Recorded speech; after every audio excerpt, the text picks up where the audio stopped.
Alors, je suis Marie-Thérèse Rivière, donc, qui a fait une partie de sa carrière au centre hospitalier de Laval, en commençant par y faire ses études, et en y travaillant à l'hôpital Saint-Julien, puis après à la maison de retraite Jeanne Jugan.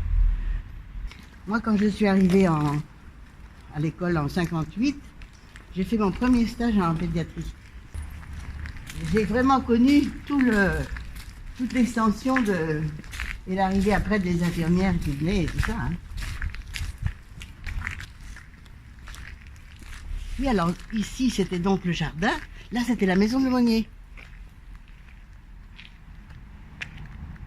Les services techniques étaient là. Au-dessus c'était la lingerie de l'hôpital. Alors là, c'était que des potagers, qu'un potager là. Hein. Donc on vivait un peu en autarcie si vous voulez. Hein. Ici c'était le parloir. Donc quand nos parents venaient nous voir, c'était par ici. On avait droit à une visite par mois, un courrier par mois que vous pouvez envoyer. Mais ma mère elle m'écrivait toutes les semaines.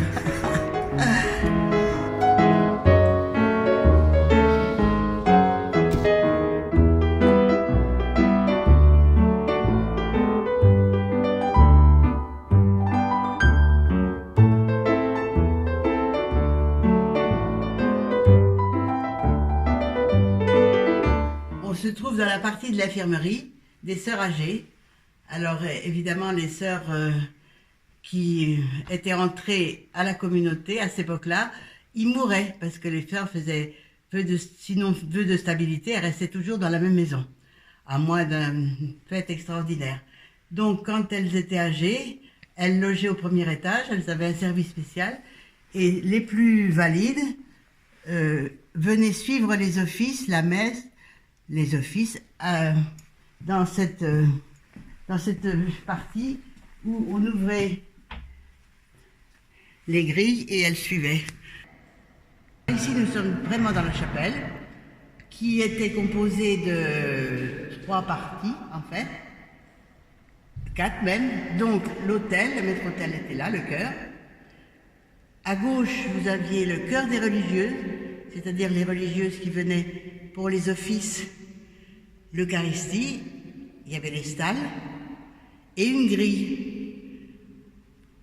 À droite, c'est la partie publique, donc les gens de l'extérieur y arrivaient par le quai, et sur la gauche, ici, c'était les malades qui pouvaient y accéder, et au premier étage, c'est-à-dire au niveau de la salle des femmes, la médecine femme, les malades pouvaient y accéder directement dans le service.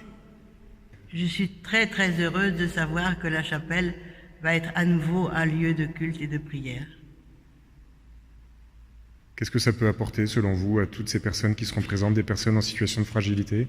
Oui, et puis pour les personnes âgées, déjà un lieu de prière, de rassemblement. Pour les jeunes qui s'en occuperont, je pense, hein, il y aura prévu un genre de parrainage peut-être entre les jeunes et les personnes âgées. Et puis les personnes, une chapelle, c'est une chapelle, hein, c'est un lieu de recueillement, où on dépose ses souffrances, puisse y avoir de l'écoute et de la compassion, qui était quand même le nœud principal de la congrégation. Donc en quelque sorte, c'est redonner sa vocation initiale oui. à ces bâtiments. C'est émouvant pour vous de revenir ici? Oui. Et forcément, il y a plein d'images qui me reviennent, de sœurs que j'ai connues, mais aussi de sœurs que je n'ai pas connues, mais qui ont transmis ce goût de soigner les corps et soigner les âmes.